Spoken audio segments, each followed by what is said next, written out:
In an ever-changing world, Conscious Co-Creation Productions presents a voice of truth, resonating a vibration of love and understanding, illuminating new paths for new directions as we, as one, strive for higher and higher planes of existence. Always remembering, life changes. This is radio like you have never felt before. Life Changes with Filippo. And now, your host, Filippo Voltaggio. Ciao, everyone. I hope everybody has had a great week. Mine has been very exciting.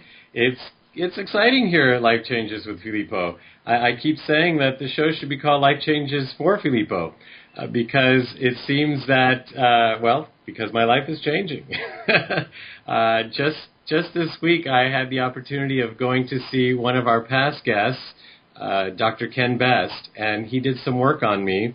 And on that very day, our current guest, Johnny Seitz, was available to meet with me and show me a little bit about what he does before we got on the radio together.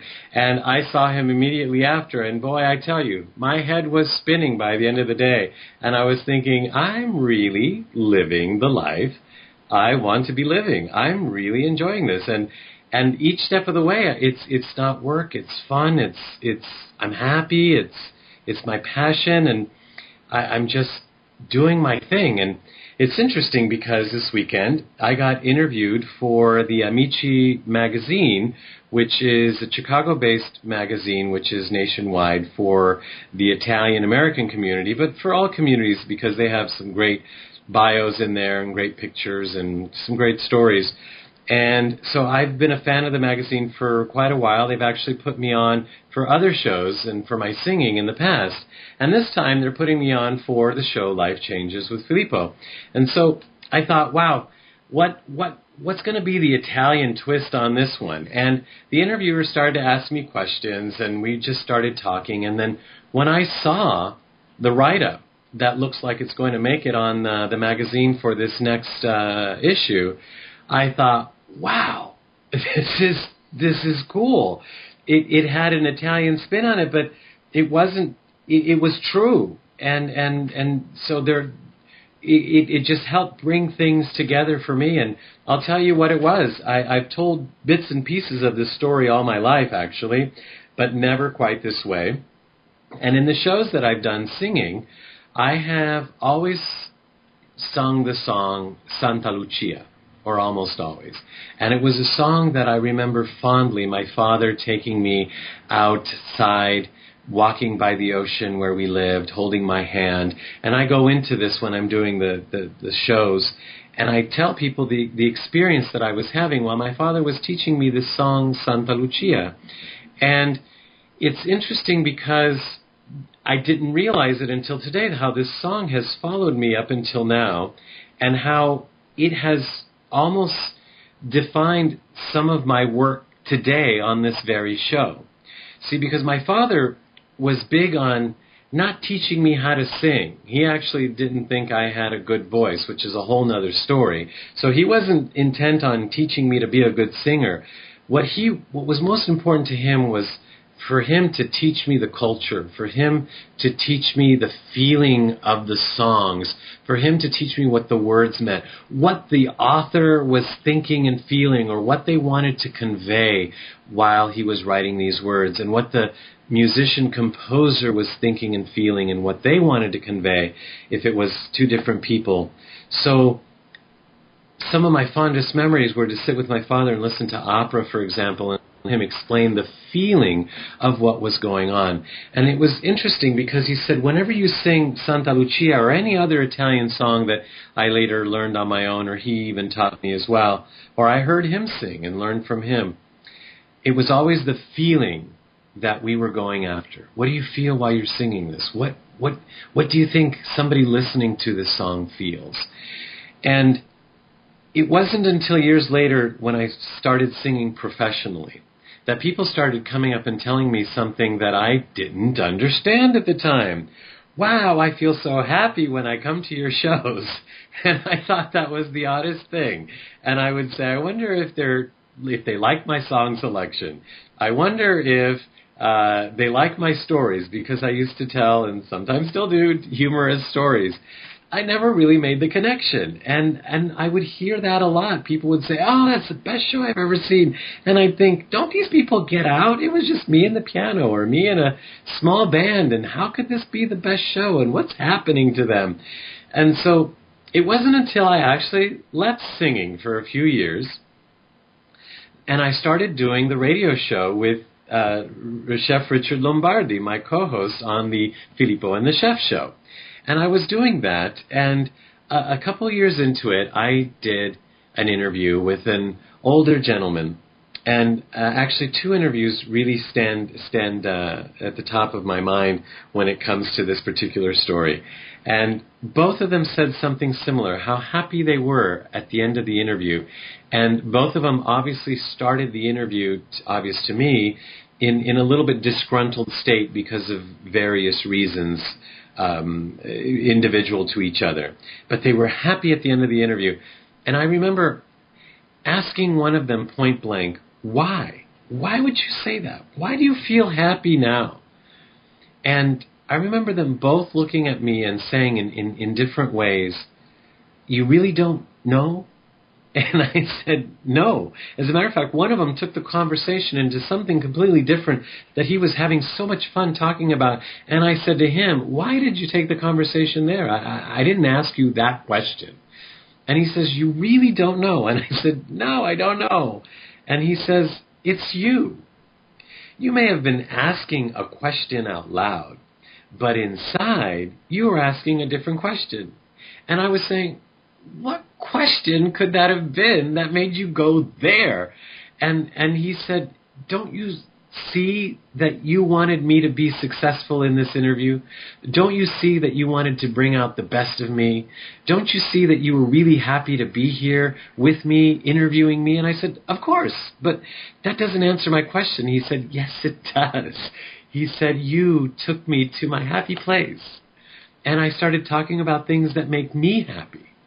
And the other person, I was a director, and he had been interviewed by many interviewers throughout Europe and had won awards for his movies. And I said, certainly, you've been interviewed by a lot of people. What? You must not say this all the time. And he said, no, this is the first and only time I've said this. And I said, so I'm new at this. What makes this so special for you? And he said, you weren't trying to trip me up. You weren't trying to find an angle that was making me look bad. Or he said, what I felt from you was you were trying to make me look good at every question you asked and every answer I gave. And I can almost get emotional right now because it's still something that I'm learning, and I'm still trying to understand what really all is going on, because obviously there's more than what meets the eye. Because even as I'm doing the show, I'm trying to do a really good show here. And as with our next guest, I met with him. I spent time going over his book and the magazine articles written about him. I'm trying to get all the right questions. And yet people say to me, it has nothing to do with that. And I'm thinking, I'm working hard here. What do you mean it has nothing to do with that? And so it was interesting that this should come up just this weekend, because I have a feeling that as Johnny is listening, the guest for today is listening to the show now, he is going to have a lot to say about this. And it came up because of this interview for Amici magazine, and I can't wait to see what they do with it and to read it. And I'm very grateful for them having wanted to do this news story on me, and also for getting this information out of me to help me start to look at, and rather yet help me change the way I look at what we're doing, what I'm doing, and what's really going on when I'm doing a show or singing a song or doing an interview. So it's interesting, my dad starting with teaching me Santa Lucia and wanting me to feel the song. And here I am, years later, wanting to feel the other person that I'm interviewing and help the audience feel the interaction, feel the emotions, and feel the sensitivity. And no wonder that we say, you've never felt a radio show like this before. We just put that up because it felt right to say that, because we're all about feeling. And evidently, we're more about feeling than I even realized. So with that, I'd like to tell you what I'm feeling about our next guest, or rather, what I know. Let's start off with that. He actually was born with the affliction of autism. And yet, I mean, this is amazing to me, because we're talking about the stereotypical kind of autism, the withdrawn child, the rocking back and forth, the banging of the head against the wall or the bedpost, until basically he put a hole through it on more than one occasion. So he wanted minimal interaction with people and didn't know how to react with them when he did have interaction. But he was determined to be highly functional in our world, so to speak. He not only became highly functional, he became an accomplished professional ballet dancer. He became a professional mime and actually studied with Marcel Marceau. He became a martial artist, a lecturer, not only a life coach, but a teacher of life coaches, and an author. And he has authored the book BioTyping, Beyond Body Language. So as a way of coping, living in our, quote, normal world, he developed this biotyping, which is something that we'll talk about in a moment here. But the interesting thing is that he developed that to help him cope with us in our normal world. And yet now he's using that to help us, quote-unquote, normal people figure out our world. He will change the way we look at the way we literally move in our world. I welcome to the show Mr. Johnny Seitz. Hey, Filippo, it's good to be here with you. It's good to be here with you, too. Let me have you move a little bit closer to the microphone. And I have to tell everybody that I walked into Johnny's office, and the first thing he does is he gave me a hug, and then he said, "Walk for me." And I thought that was a little bit odd, but I did. I walked for him, and he said, "You were raised this way, and you think this way, and you do things this way." And I said, "Wow, how could you know that just from my walking?" And then he says, "Now sit on the floor and stand for me." And I did. And then he told me even more things. And he had names for the way I stood up and the way I walked. And is this the biotyping thing that we're going to get into in a little bit? Yes, it is. I didn't really realize that it was a thing. When I was writing the book, I was talking about what I see when I look at people. And I said something to my wife about, well, you're a railroad person, so naturally you'd look at it that way. And she said, "What do you mean a railroad person?" A railroad person? Yeah. Railroad. I'm face blind, so I don't remember people. I've been in the room with two, what I'm told, are absolutely identical twins, and I saw no resemblance. So when I would meet people as a child, and today at 59 years old, I can't tell faces apart. I'm constantly meeting people, and they're saying, "Hey, Johnny, how you doing?" I'm fine. Who are you? I'm a student of yours. Oh, right. So being born face blind, the part of my brain that should look at faces and remember them doesn't. Most people can hold 2 million faces in that place in their brain forever. I look at a movie and my wife wants to kick me because honey, is that the wife or the daughter? It's the daughter. Shut up. You know, Johnny, I'm laughing, and it's so good to be able to laugh with you here, because you have such an approach to all of this. I mean, as a child, I know from what you've shared, what I've read, that this wasn't the easiest thing to deal with. And it's still not. And yet you have completely turned it around to where, in talking to you, it almost feels like we're the ones that are not normal. Well, it's kind of tough when you're born there's a book called A Stranger in a Strange Land by Robert Heinlein, and this child grows up on another planet and he's never met a human being, but he looks like one, so everyone assumes he is a human being, and they do things like laugh, and he doesn't understand what's wrong with them. I've always felt like a stranger in a strange land. I've got the same everything that you do, except my head sees absolutely a different world.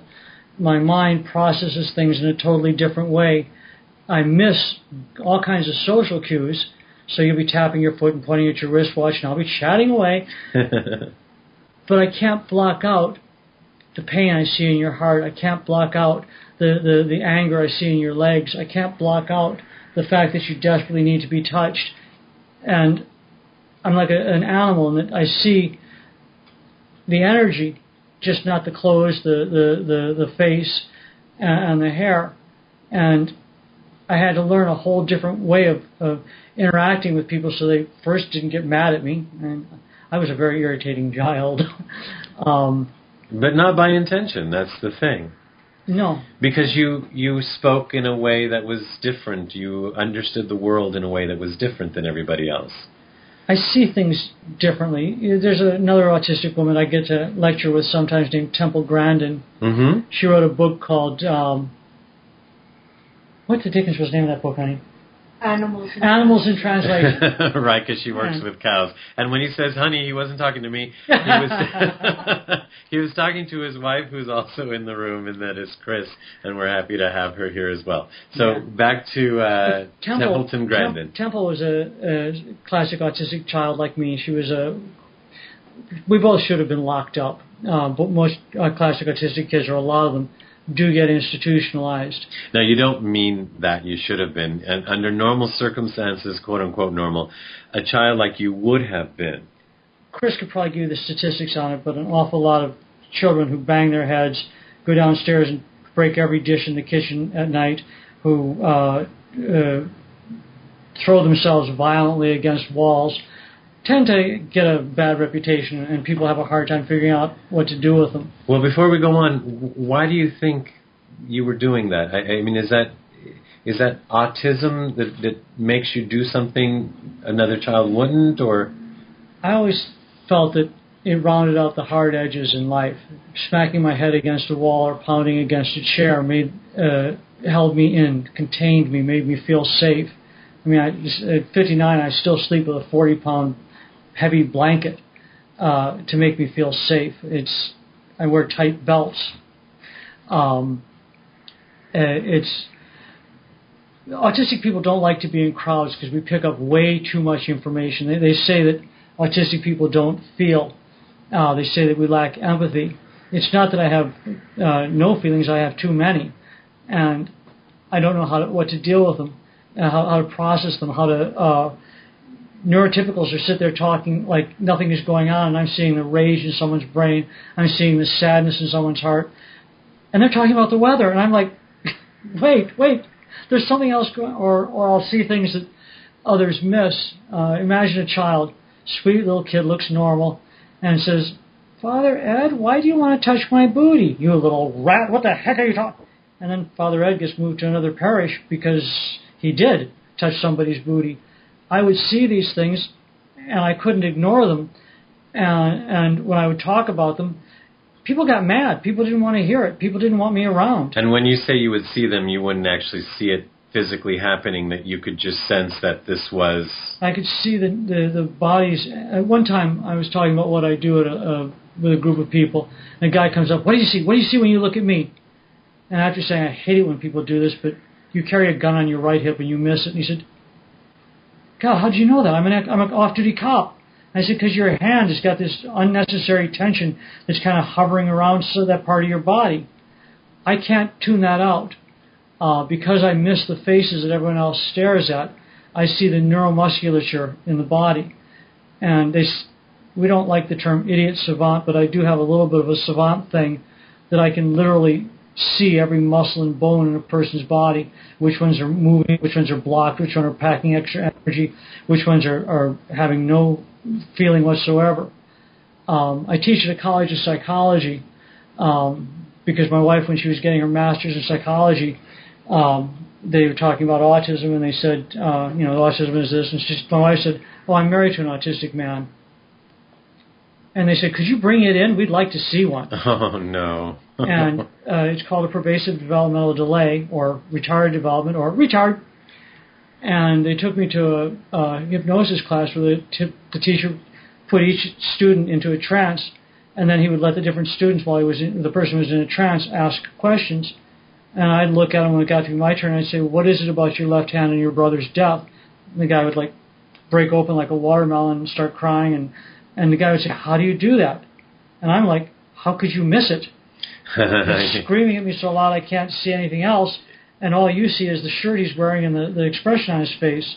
But since I can't see the expression, all I'm left with is all I can't hide from. You know, now when Johnny was trying to explain this to me in his studio, I came up with this analogy that worked for me, and I think women would relate to this even more than most men. But sometimes, like, you'll say to a woman, or I hear men say to a woman, why do you think that guy's cute, or something like that.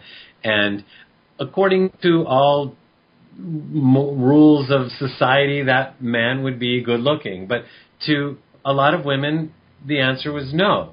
And he'd, you know, you'd hear my friends or whatever, even me say, why is he not good looking? Well, because he looks like he's a womanizer, or he looks like he, you know... has sharp edges that make me feel unsafe. Right. So the woman isn't just looking at the physical beauty. She's not looking at just the face. She's looking at what's behind the eyes, or what kind of a provider would he be? What kind of a lover would he be? Where the men, you know, most men, we might, you know, say, oh, I want that, you know, and it's more of a face value kind of thing. So you see somebody and you take it many steps further. You see way beyond all of the physical. If you think that a woman is by nature smaller, less able to protect themselves, less mass, and more vulnerable, quadruple that, and you've got me.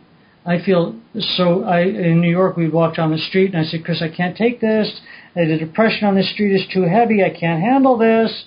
Or going out in a crowd, I'm just overloaded by what I pick up. And it's just a pure gift of the universe that I found a place where this gift is not a curse. It's actually something useful and wonderful that I can do with people.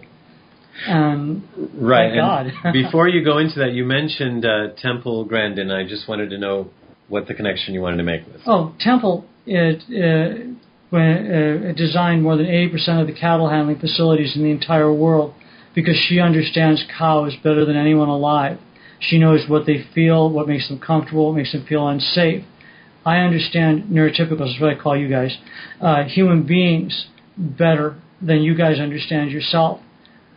Possibly because I'm on the outside trying to figure out how to safely interact in your world. I have a piece that called God Does Not Make Garbage, which is on the internet now. And my wife and I do it at autism conferences all over the world. And it starts out with me on a tightrope. And is that the mime piece that I saw? Oh, okay, right. My feeling of my whole life is that I live in this lockup in the top of a castle, and I'm allowed down where the people are eating and talking until I screw up, and then I'm locked back up again. And I feel like I spend my whole life trying not to mess up, not to say the wrong thing, not to just plain get in trouble and get put aside and yelled at again. And I spent so many years trying to figure out how to navigate neurotypical waters, being with people and not saying things that no one else would say it. It's obvious as heck, but no one's acknowledging it, or not saying, you know, to someone, yeah, nice body. You don't say that. What do you say? Lovely hair. And I'm like, why are you lying? And to me, neurotypicals are constantly afraid to be who they are and afraid to show what they're feeling, what they're scared. And since that's all I see, and they come to my studio and I say, it's okay. Don't feel sad. I can see it in your... And they're like, oh my God, you see it? Yeah, kind of loudly. And it makes it okay for them. So basically... Are you saying that your quote-unquote affliction is, maybe there are other things involved, but if we were without inhibition... Okay, you're getting excited about that. Okay, it'd be a nicer world. Okay, so if we were without inhibition and without fear of saying the wrong thing, and if we were present at all times, then we would be like you. Let me put it this way. If you stop right now and listen to your head, I'm told... Everybody has a committee in their head. Mom's saying, dude, look at your hair. Your boss, your father. My head's dead silent. I have no sound, no voices in my head whatsoever. They've actually hooked me up to biofeedback machines, and all my brainwaves live entirely in theta. And now theta is where we like to take ourselves by going into meditation. And so this is you're always in a meditative state then. I guess you call it that. To me, it's the only place I've ever lived, so I have no sense of time. Tomorrow and 10 years ago, or yesterday and 10 years ago are exactly identical to me. I have no sense of time. I have no sense of... I get lost on my way home as often as not. But I see people with the intensity of somebody with the first night with a new lover, or in a death match against an opponent. I see with that intensity and that immediacy, and there are no judgments, no voices, no things going on in my head except you and what you're feeling, and me listening and being, and either being scared and wanting to make it safe, or me wanting to say, it's okay, you can let that tension go. And I guess my work is that the savant part of me understands the physiology of the human body, to the point where I teach doctors, I teach psychotherapists. I'm actually on the faculty of that college of psychotherapy where they wanted to look at it. Interesting. Teaching psychotherapists to see what I see, and teaching them how to prepare the body to handle what's hidden from them. So if in your subconscious you've got a trauma that's unresolved, I see the trauma, and instead of addressing the trauma, I address how would the body have to prepare the core to feel safe enough and strong enough to handle a big heavy weight, or handle dealing with a physical object. And when the body learns that, all of a sudden the psychic wraps itself around the ability to feel okay to let it come up. I work with stroke survivors. Right. Actually, before we get into the actual, because that's a whole other, that's great actually, and we want to get into that. But before we do, do you think you've learned this because you're autistic, or because of all the things that you've done, the ballet, the miming, the coping mechanisms that you've had to create? I mean, not all people that are afflicted with autism know this, correct? Well, no, but think of it this way. I'm writing a second book that's about getting in touch with the resources that the human body has. You take a normal child, you throw him a ball, he catches it and throws it back, and it becomes an interactive conversation. You throw a ball to an autistic kid, he takes the ball and leaves the room, thank you. It doesn't occur to the autistic child to interact with the person that threw the ball. I had to learn games, I had to learn physical interactions, emotional interactions, step by laborious step. So I learned it a whole lot better than most people. I'm a professional ballet dancer, but it took me 3 times as long as anybody else to learn the choreography. But by the time I got it, I understood much more about it than the person teaching it knew they were teaching. You know, this is interesting, actually fascinating to me, because I studied opera. And so I went through many teachers, opera teachers, to help me. And I remember going to a very famous teacher who was a famous singer and a famous teacher and used to teach at one of the big universities. And she charged a lot of money, and she only accepted a handful of students every year, and she accepted me. But a few months after having accepted me, she threw me out. She said, "You've got a beautiful voice, but you will never learn how to sing." And the interesting thing is that she was, well, before I say that, then immediately after her, I found a man who didn't have a good voice, who was not a famous singer, but was a well-known teacher in Hollywood. And I went to him, and he started teaching me how to sing. And what I came to learn is that the previous teacher, she became famous as a singer. She was born with the natural ability to sing. She had no idea how to teach someone who didn't or wasn't born with that. And the other teacher couldn't sing very well, but he had to work hard at every note that he was able to finally sing someday. And he was able to teach me how to be able to sing and bring out what I naturally had. And here you are. You are like him. I had to work a whole lot harder to learn how to be human, so to speak. To learn how to look like a human being and to operate in the world of human beings and accept the fact that I would never be like others, but that what I had turned out to be a gift that could help others. And so now you are helping us saying, I know what you're trying to do, and that's not the way you do it. This is the way. Well, most of what I do, I'll put people on an unstable platform. Like you did me. Like I did you. And I fell off. And then I say, no, don't you know you've got this? Push your legs this way, do that, and all of a sudden there you are. Hey, this is easy. Most of what I do is so elementary that people disregard it as, I often say, how do you make a soldier out of a raw recruit in 6 weeks flat? And everyone says, oh, you break him into small. No. As soon as you make a restricted exhalation, the transverse abdominis, most external abdominal muscle in the body engages, and that kicks in 100 muscles up and down the spine called the multifidus. And when that happens, the spine suddenly feels strong and ready to handle. Soldier doesn't say, okay, listen, I'm going to yell at you, and you yell back, sir, yes, sir. But that's basically how they initiate those muscles to kicking in. And people forget that when they get scared or mad, they make a s or a f sound. Think of your favorite four-letter expurlative. And it's exactly the same as, sir, yes, sir, in the engagement of those muscles. So with a stroke survivor, I'll tell somebody, go, shh, and you add your own last two letters, and they're on their feet saying, how'd that happen? And I said, your legs always had the strength. Your spine turned off that strength because it was afraid of getting hurt. But the second your spine felt able to handle it, boom, you're standing. If you have a trauma, a PTSD situation in your past, if you can't face it, your mind denies that it exists. But the second the core physically remembers that it's strong, can handle the stress, then all of a sudden your mind remembers it and is able to process it. I teach therapists how to prepare the body. I think, why did God give you a body that starts out beautiful, young, strong, great eyesight, great hearing, and then over the next 50, 60 years takes away your sight, takes away your strength, takes away your hearing? I tell people it's because our bodies are like a book. We've got a date tattooed on the inside of our left butt cheek. We can't read it, but it's the due date when the book is due back at the big library. And it has all these great lessons to teach us before we are done with it, so that by the time our eyes don't work so good anymore, we learn to really see other people. When our ears don't work so good, we learn to really listen.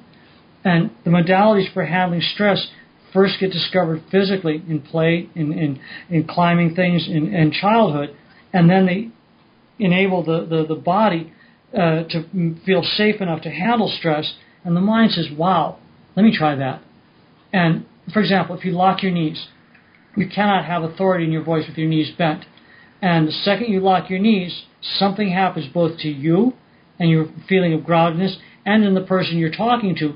They respond instinctively and say, how'd that happen? I discovered this. I was a personal trainer teaching people how to handle physical weight, stress, and how to find balance. And their lives started to shift, and they said, what did you do to me? I said, I don't know. I taught you how to do this, and your body got it, but it seems like your body took it and applied it to your life. And as I watched it happen, I became aware that you teach the body how to handle stress and how to find balance, and immediately the mind and the consciousness apply that, and it starts to shift your whole life. So in my studio, all I do is give people physical challenges. Okay, soldier, I'm going to yell and scream at you. You yell back, sir, yes, sir, at me. And at the end of 6 weeks, the soldier's like, sir, are you done yelling? Because I'm sick of listening. Sir! I give a challenge, and like I did with you on that earthquake, that unstable surface, a suggestion. Your body says, okay, I got it. And like a soldier says, we're grunts, we can take it. Your body says, oh, wait, I can do this. Hey, let's try something tougher. I'm good at this. And so it's redefining the experience of being you on the most primal level. You could go to a psychotherapist. And I always, at the college, I'll say, what do you call a man who hates women? Oh, misogynist. What do you call a woman who hates men?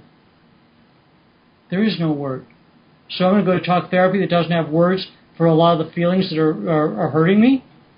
I go straight to the body from before there were words and teach the body to handle stress, to re-identify as being good at having balance, and all of a sudden that transfers into people's lives. And it may have taken me 3 times as long as it took you to learn these lessons, but now I can see how to help people experience them in their own body, and their life just follows. It's fascinating what you can do, and you've had so much success with so many people with various illnesses, not just the people that want to change their life, but the people that have no choice. Like you were on the cover of Stroke Connection magazine, A Man with a Gift, How Johnny Seitz Special Abilities Helped Dick Clark Recover, and you're still working with him. I know you worked with him today. What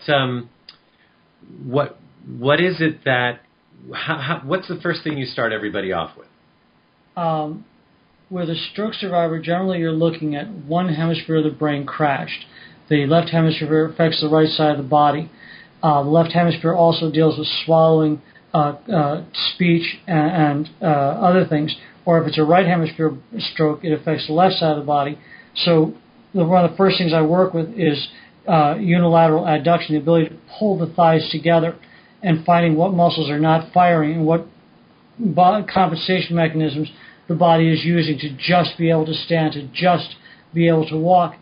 And because I understand the physiology of what has to happen to make a person able to, I start with the core, and with the s, like the military sound, I get the core to stabilize itself so that it can feel confident to let the power of the legs kick in, and then I work at getting the right neuroimpulse to the body part, so that, most people when they approach stroke, they say, okay, lift your leg, advance your foot, put your weight down.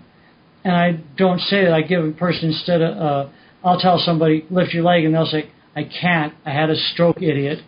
And I'll put my chin above their knee, and I'll be real obnoxious, and I say, wouldn't you like to rot in a kisser? And boom, up comes the knee, and they say, how the heck did you do that? I gave your mind a picture. It figured out what to use, what resources were available. It did it. The body to survive will do phenomenal things. I just help the body to remember. So basically, you reminded me of a phrase when you say somebody has no spine. Uh-huh. And that's the core that you're talking about. And what you're doing is you're helping build that spine, build that core. Everybody has a spine, but an awful lot of people have not learned that by innervating certain muscles, they can handle. It's a very common experience that I take people who I'll put my hand on their chest and I'll push, and they'll roll backwards and say, whoa. And I'll say, do it again, but go, sss. And I'll push, and they're solid as a rock, and they say, how the heck did that happen? What did you do? Now, I can explain in detail the mechanics involved, but who cares? Nobody, once they discover a muscle, is going to turn it off and forget it. They're going to say, hey, let me try this again at home. Hey, I like this. And pretty soon they start applying it in every area of their lives. And it's a self-evolving thing. It's amazing how many people can't walk on one foot, staying on one foot, and then the other foot. They don't realize that they're in a constant state of shambling or stumbling from foot to foot. And I get them standing on one foot on an unstable platform saying, oh my God, this is good. I like this. I can handle this. Let me try something harder. And pretty soon, they're the ones who are directing the course of study, not me. See, so it's all in. It's like ragu spaghetti sauce. It's in there. It's in there, and that's what I'm getting at. Is that there are people that have no spine. There are people that have. Well, they have a spine. They have a spine. They just lack the neuromusculature to stabilize it in the face of stress. And I mean it figuratively, absolutely, like you're saying. And then people that don't have a strong footing, people that can't stand on their feet. So this is what you're talking about. That aren't walking on solid ground. This is psychologically. If somebody has, as a child, always felt the earth was going to give out from under them, that something happened, and they went to their parents said, it didn't happen, now stop it. They carry that experience into everything they do, expecting the earth to not be stable. And there's something called the mirror neuron, where the muscles, to prepare them to fall, engage, and guess what? Their body is already taking them off of a stable platform because they anticipate it not being stable. We manifest outside of ourselves what we expect. I work with a lot of doctors. I do a master class for practitioners, and I say we don't believe what we see. We see what we believe. Looking at a client or looking at a situation, if we believe that we can't trust the earth, we'll prove it. So you, in the book BioTyping, you've identified 3 types of people, and tell us what they are. Okay. First one is a backward faller, what I call a railroad person. Okay, so a backward faller you call a railroad person. Okay, because they proceed step by step, pulling themselves toward a goal. Then there's a forward faller like me, who's constantly just falling forward, and a foot keeps showing up, So when I went to my wife and I said, hey, let's build this tower in the jungle like 60 feet high so we can see the river, and she says, where are you going to get the wood? You don't like my idea. Yeah, I do. Where are you going to get the money? You hate my idea. No, that's how she thinks, step by step. Me, I just charge in bars and figure from my experience of a foot always showing up that I'll find the wood. But to learn to communicate with her, I had to learn her language. Is there? But the third one is it in the middle? The third one is in the middle. The third one is David Letterman, Jay Leno, Bill Clinton. They're children who got to their feet under duress. Think of kids in the barrio standing with their feet really wide. You're not pushing me over, buddy. These are kids who grew up feeling like they had to fight, and Bill Clinton had an alcoholic mother. People who felt we respond to our environment as children. The body's only got so many possible ways to get to your feet, and we choose the one that's most consistent with how we see ourselves in life. And I found that there are only 3 in everyone in the world. I've been in the deepest jungles in Peru and seen one torso sway walker, one backward faller, and one forward faller walking naked with some dead monkeys they had just hunted. It's the world over. There are only so many ways to get to your feet, and everybody in the world falls into one of them. And there's a bio-personality, as in how you approach and handle problems, and there's a biopsychology, because how you do it with your body becomes how you do it with your mind and your emotions. And when I was able to extrapolate which person I was talking to, I could change to their language. And no one's ever noticed this before. We go to an exercise class, and 12 people are doing sit-ups, bending from a different place, one from the waist, one from the hips, and nobody notices it. I see it, and I realize that they're different body types. So I'm able to say, okay, try this. And all of a sudden, oh my God, that worked. Because I know what their body needs to do to be able to handle any given challenge. And it does seem to work by all the testimonials and all the people that I know that have experienced you. And actually you come to us through our friend Janet Bogumian. So we're really happy that she brought you to us. And I am going to come and experience more of what you do. Yeah. I will, and I look forward to it. But in the meantime, for people that don't know and want to know more about you, how do they find you? You're on the internet now. You can go to biotyping.com, BioTyping, and there's bunches and bunches of stuff. They can YouTube The Stroke Whisperer and see me working with stroke survivors. They can also, on YouTube, look up God Does Not Make Garbage, which is the mime performance that my wife and I do at autism conferences. Right. And is that on your website at biotyping.com? Not yet, because I'm not smart enough to get change my web. I think you're plenty smart. BioTyping.com, BioTyping.com. Or just Google Johnny Seitz and you'll get more than you want. Did you want me to give the number here? Because you have a studio called Access Evolving, which is a great name. 310-714-5222. Johnny, when you said that when I was at the studio, I might have been looking at my watch or tapping my feet ready to go, and you wouldn't have noticed it, but I can assure you I wasn't doing that. And both of us did have an appointment right after, though, so we did end up having to cut our time short. And just like here again, we have to cut our time about now because we have some other segments to do before the end of the show. But I could listen to you and play with you for hours. And I say play because not only are you fun, but you literally have what you call toys. I mean, they're tools, but your studio is full of what you call toys. Mm-hmm. And it certainly looks fun in there, so I can't wait to come and play with you. Get ready to redefine yourself as someone who lives for stress because it's fun. And you're good at it. And who can balance phenomenally in every area of your life, because it's why the universe gave us a body to learn from. So read the darn book before you give it back to the big library. Okay, well, actually, the book came from you, not the library, so can I keep it until I finish reading? Yep. And, Johnny, thank you so much. Actually, I see your name spelled two different ways in too many... They misspelled it on the cover of one of the magazines. It's S-E-I-T-Z. Okay, so it is Seitz. Seitz. Okay, I was pronouncing it correctly. Okay, so ladies and gentlemen, Johnny Seitz, thank you so much for being with us on the show. Well, stay a few minutes afterwards so that we can take pictures before you go, and I'd like to get to know your wife a little better as well. So thank you, Johnny. Thank you. Well, Johnny could certainly have been our luminary today because he has certainly helped a lot of people and done a lot of great things for the world in this new body typing that he's found. So, but we have here our producer, Mark Skelton, who has a different luminary, as worthy, I'm sure. Johnny Seitz would have been a great luminary. And he is. But he did get a good session with you tonight. So we're going to give a call out to a very special guy. His name is Brad Blauser. Now, hopefully I'm pronouncing that right. But he's actually an American guy who has been in Baghdad, Iraq since 2005. He went there as a contractor and worked there for several years. And then last year he decided to stay in Baghdad with no paycheck, thousands of miles from his family back here.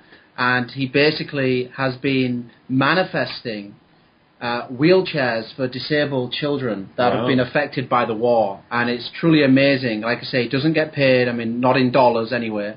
And he has realized that there are so many children that are ignored.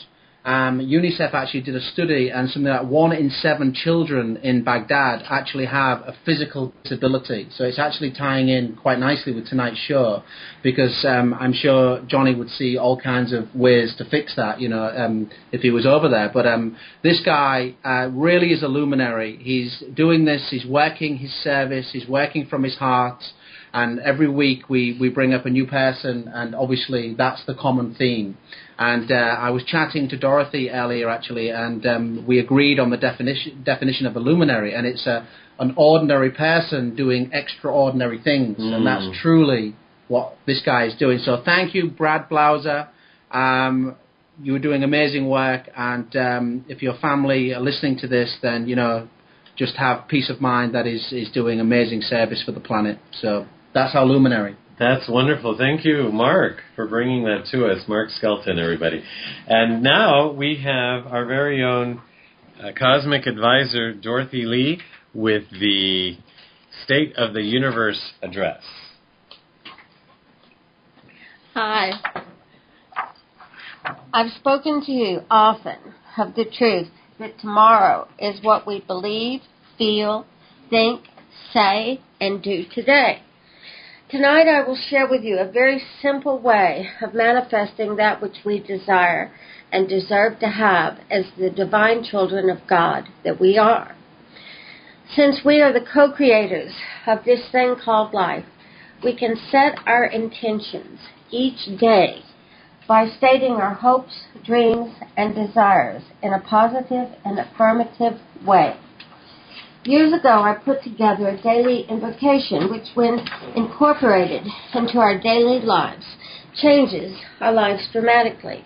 It is one of the easiest, most powerful, and most effective ways of utilizing the power of the law of attraction. All you need to do is read the invocation twice a day.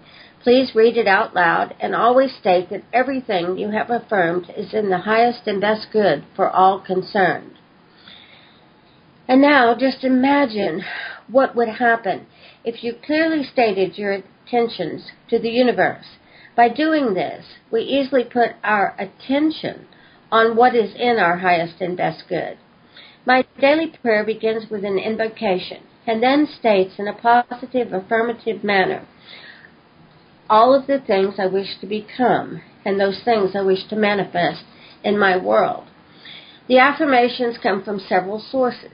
I didn't know until many years after I wrote the invocation and daily prayer that a lot of the statements come from the movie and or book, The Secret. However, I purposely chose 7 of the affirmations from a really wonderful book titled The Traveler's Gift, 7 Decisions That Determine Personal Success by Andy Andrews, because of the power and the truth in them.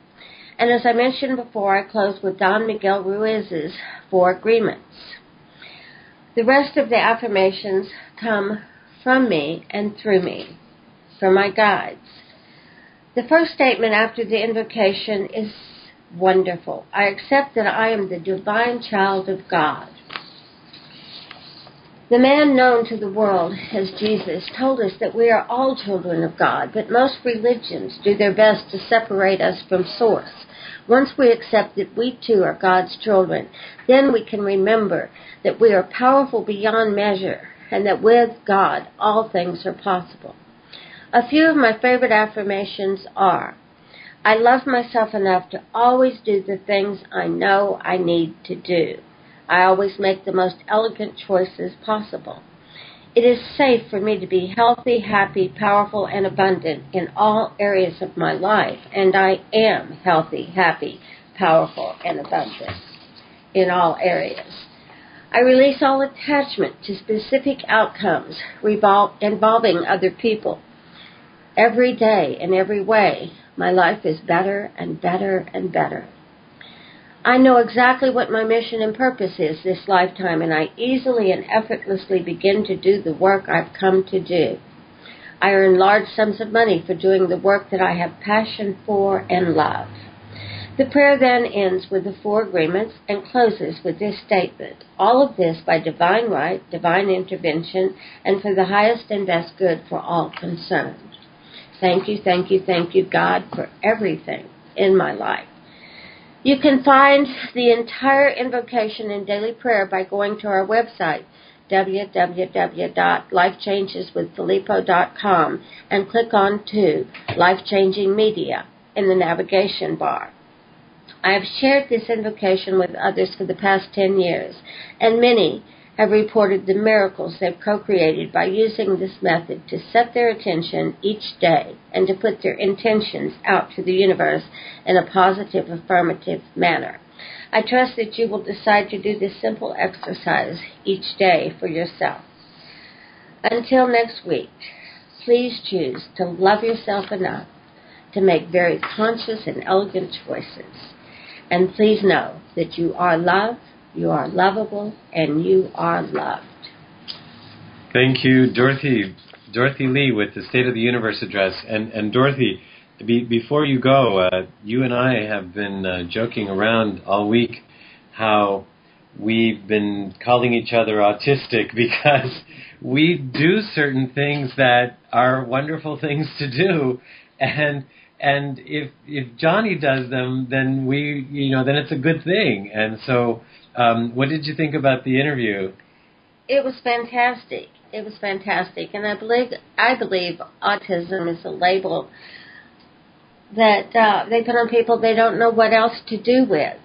I find Johnny fascinating and his work amazing, and I have taken the test that he suggested to you when you interviewed him several times now. So I'm very autistic.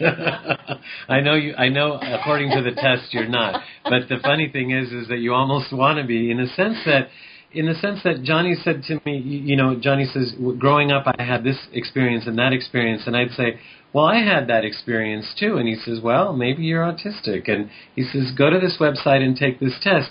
And it's interesting because in so many ways, so many of us that have had to endure difficulties in our childhood that now are able to, let's say, cope in the real world, we have learned some coping mechanisms that actually are would be very helpful to everybody if they knew them. And the irony of it is, those that, let's say, led normal lives, had the perfect parents, had the perfect childhood, didn't get to learn some of these things through the difficulty. So that's why it's quite a confusing thing, if you ask me.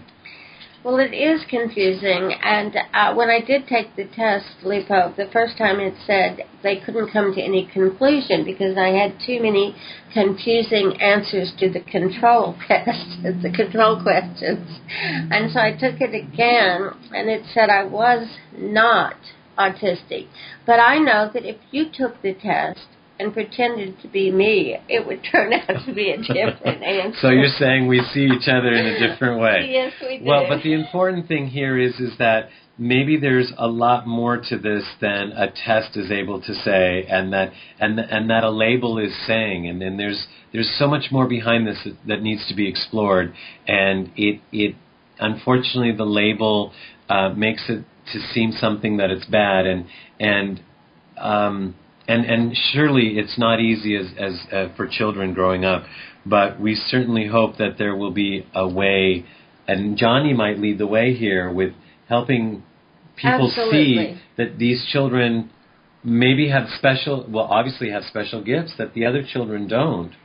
Absolutely. With Johnny out there, it would be an honor to be called autistic. So I think he's putting a whole new face on on a label that has been misinterpreted for a long, long time. Well, this and obviously we really are grateful to you, Johnny. Well, this obviously is something that we could be discussing for a long time, and we'll be discussing in the future with other shows on autism and having other people either with the affliction or that are working with it, because it's a very, very important topic, and we certainly haven't come to the bottom of this, but we're grateful that Johnny has brought us to this point as he has, with humor and love and joy, which I've never been able to talk about a subject like this with that much humor and love and understanding, and so I appreciate him bringing that out of me.